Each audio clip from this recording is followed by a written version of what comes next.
One of the Buddha's many talents as a teacher was his ability to find apt similes for things. You look through the Pali Canon, all kinds of similes. From the skills of soldiers, the skills of cooks, similes drawn from plants, from animals.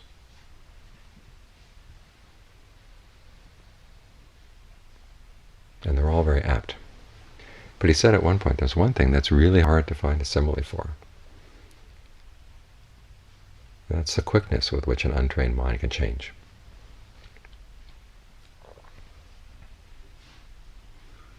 Here it is, the main factor in our lives, the factor that shapes our thoughts, our words and deeds, and through our thoughts and words and deeds shapes the pleasures and pains we experience.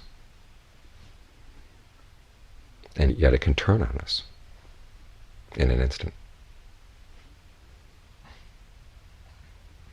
It can turn from peaceful to enraged or inflamed with lust. Things you used to believe, suddenly you drop.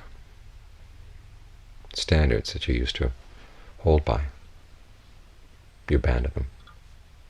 And it all can happen very quickly. So this is one of the big problems in our lives, is we can't really trust our own minds.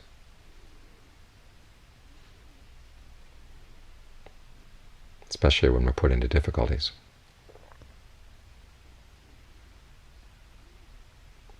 Maybe good, upright, moral people, but all of a sudden poverty hits, war hits, and we can turn into animals.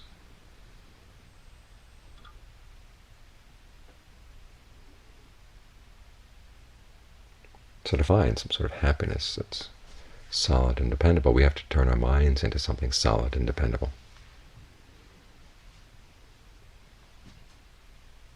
That we have principles, we have values that we really hold by no matter what. And this is why we have to train the mind. Because when it's really well trained, then you can depend on it. So we have to find something to give the mind ballast. Not for the purpose of burdening it, but just to make sure that it doesn't fly away fast.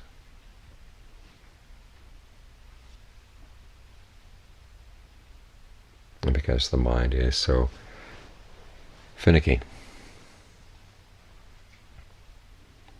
you've got to give it something it likes so that it doesn't resist the training. This is one of the reasons why we focus on the breath, because the breath is something you can adjust, you can change it to make it comfortable. And the breath has an influence on the whole body. The way you breathe is going to have an influence on the way you experience your head, your shoulders, your arms, your legs, your back, your abdomen. All the parts of the body are affected by the way you breathe. If you can make the body comfortable, as the Buddha said, develop a sense of ease and rapture that you can then permeate and spread to fill the whole body, then it's a lot easier for the mind to stay still. And when it's in a position where it can stay still, you can begin to trust it a little bit more. So focus on the sensation of the breathing. Where do you feel the breathing right now? Put aside your preconceived notions of where the air comes in and out of the nostrils. Just ask yourself this process of breathing, the expansion and contraction of the muscles, of the rib cage, the diaphragm, and then indirectly from those to other parts of the body. Where do you really feel it? Where does the breath seem to begin, the impulse to have a breath? Where does it begin? Is it comfortable? Does it feel tight and constricted? If it does, you can try to think of it being ventilated a little bit more. Wherever there seems to be a shield or shell around the body, think of it dissolving. So the breath can come in and out of the body from any direction. And it feels refreshing, it feels nourishing.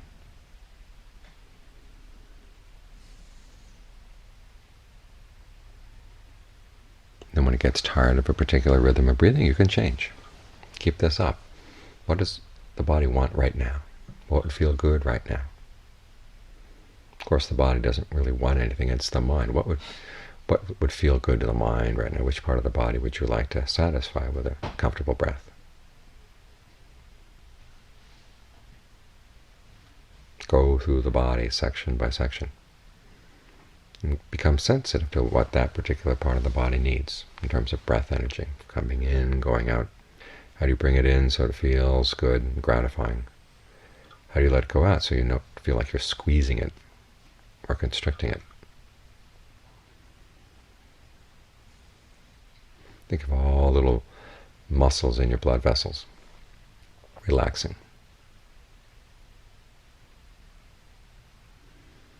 And then let the breath come into this relaxed body, and if it's going to go out, it can go out on its own. We don't have to squeeze it out.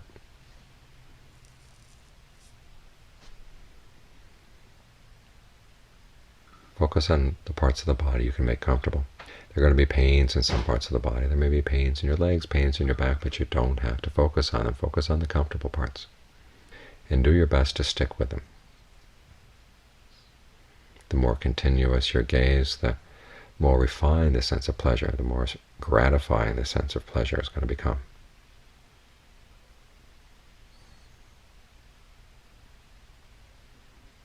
And any part of the body that feels gratified, think that's that very pleasant feeling spreading wherever it can go in the body, like mercury. It can slip in and around all kinds of places.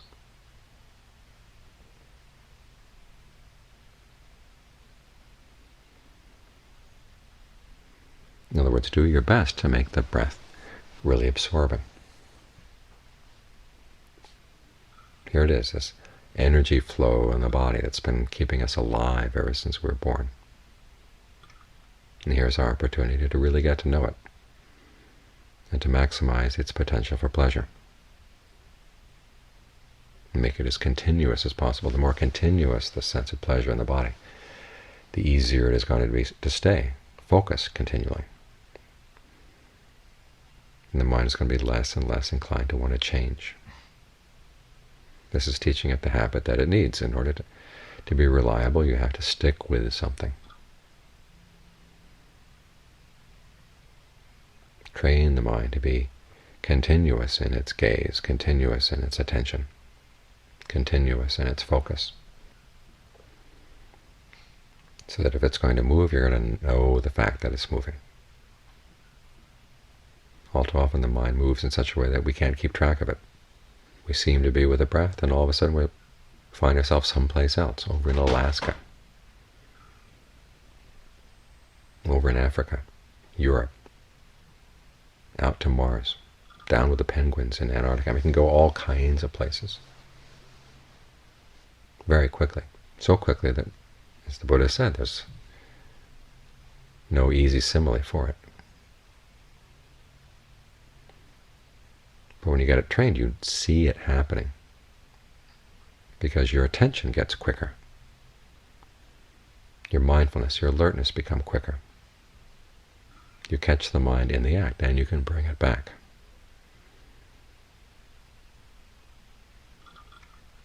This is how you learn how to trust the mind. You get quicker than it is. In other words, the skillful qualities of attention, mindfulness, get quicker than the fabrications of the mind. And that way you can begin to have some control over them. This is what it means to train the mind. It can't pull any fast ones on you.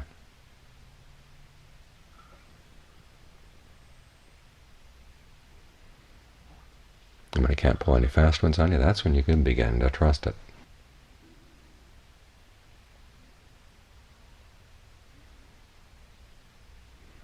So be as alert as you can to whatever's going on in the body and how the mind reacts to that. Learn how to get the body and the mind both in sort of permeable states where they can stay together. They get absorbed into each other.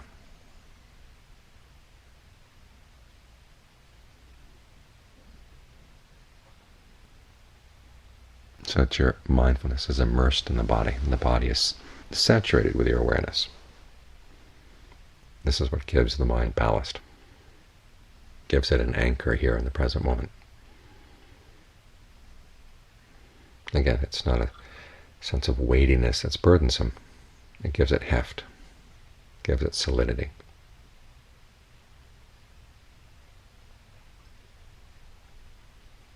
So that when it goes, it lets you know. When it comes back, it lets you know.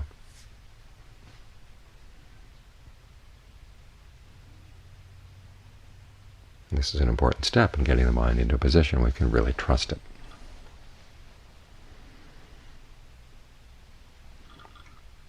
When you can trust the mind, that takes care of all the real dangers in life.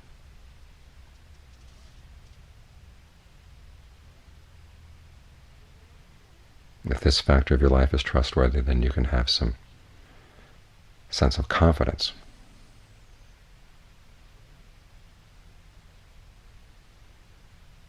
That you've got a happiness you can depend on.